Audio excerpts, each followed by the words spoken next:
اس video میں آپ کو 5 نسخے یا ٹوٹکے ایسے بتاؤں گا جو کہ پستے سے بنتے ہیں اور گھر میں بآسانی بنائے جا سکتے ہیں۔ تو یہ ویڈیو لازمی دیکھیے اور آخر تک دیکھیے۔ حکیم صاحب چینل پر خوش آمدید۔ اس چینل میں آپ کو طبی یونانی اور قدرتی طریقہ علاج کے بارے میں معلومات دیتا ہوں۔ تو آئیں وقت ضائع نہیں کرتے اور ویڈیو کو شروع کرتے ہیں اور دیکھتے ہیں کہ پہلا نسخہ یا ٹوٹکا کیا ہے۔ تو جناب پہلا نسخہ یا ٹوٹکا جو ہے وہ ہے وزن بڑھانے کے لیے اور طاقت کے لیے۔ اس کے لیے جناب آپ کو چاہیے مغز پستہ یا پستے کے بیج 50 گرام، بادام چھلا ہوا 50 گرام، چھوارے 50 گرام۔ ان تمام چیزوں کو آپس میں ملا لیں اور پیس کر پاؤڈر بنا لیں۔ ایک بڑا چمچ گرم دودھ کے ساتھ دن میں 2 بار اور کھانے سے تقریباً آدھا گھنٹے پہلے یہ پاؤڈر استعمال کریں۔ یہ نسخہ نہ صرف وزن بڑھاتا ہے اور طاقت پیدا کرتا ہے بلکہ دل اور دماغ کو بھی طاقت دیتا ہے اور اس کے علاوہ مردانہ کمزوری میں بھی کافی مفید ہے۔ دوسرا نسخہ یا ٹوٹکا نظام ہضم کے لیے اور قبض کے لیے۔ اس کے لیے آپ مغز پستہ اور سونف ہم وزن لے لیں، اسے آپس میں ملا لیں اور پیس کر پاؤڈر بنا لیں۔ ایک چھوٹی چمچی یہ پاؤڈر شہد میں ملا کے گرم پانی کے ساتھ دن میں 2 بار کھانے کے بعد استعمال کریں۔ یہ سفوف، قبض اور بدہضمی کے لیے مفید ہے، لیکن وہ لوگ جن کا مزاج گرم ہے اسے احتیاط سے استعمال کریں۔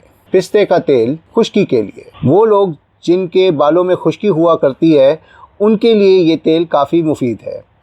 اس کے لیے آپ پستے کا تیل لیں اور آملے کا تیل ہم وزن لے لیں اور آپس میں دونوں کو ملا لیں۔ ان دونوں ملے ہوئے تیلوں کا مساج تقریباً 5 منٹ تک اپنے سر کی جلد میں کریں اور اس کے بعد 2 گھنٹے بعد ہلکے گرم پانی کے ساتھ دھو لیں۔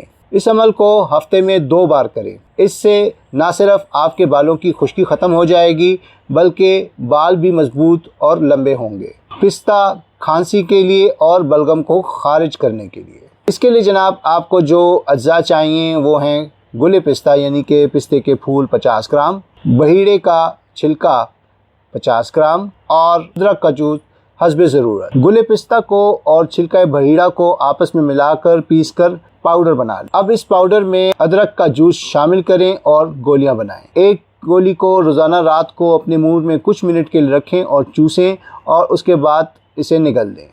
یہ گولیاں نہ صرف کھانسی کے لیے مفید ہیں بلکہ گلے کی سوجن اور منہ کے چھالوں میں بھی کافی کارآمد ہیں۔ پستہ حال یا دست کے لیے یا قے کے لیے۔ اس کے لیے آپ پستے کے چھلکے کو پیسیں اور پاؤڈر بنا لیں۔ 1 سے 2 گرام دن میں 2 بار کھانے سے تقریباً آدھے گھنٹے بعد گرم پانی کے ساتھ لیں۔ وہ لوگ جن کو عموماً قے اور دست کی شکایت رہتی ہے اور دل خراب ہوا کرتا ہے ان کے لیے یہ نسخہ کافی مفید ہے۔ امید کرتا ہوں کہ اس ویڈیو میں دیے گئے نسخے یا ٹوٹکے آپ کی شفا کا باعث بنیں گے۔ اس ویڈیو کے علاوہ میں نے پستے کے فوائد پر ایک اور ویڈیو بھی بنا رکھی ہے جس کا لنک نیچے ڈسکرپشن میں موجود ہے، اگر ممکن ہو تو وہ بھی لازمی دیکھیے گا۔ اگر آپ کو یہ ویڈیو پسند آئی ہے تو اسے لائک کیجئے، شیئر کیجئے، اس پہ کمنٹ کیجئے، میرا چینل سبسکرائب کیجئے اور گھنٹی کا آئیکن دبانا نہ بھولیے تاکہ میری تمام ویڈیوز کی معلومات آپ کو بر وقت مل سکیں۔ خوش رہیں، صحت مند رہیں، اللہ حافظ۔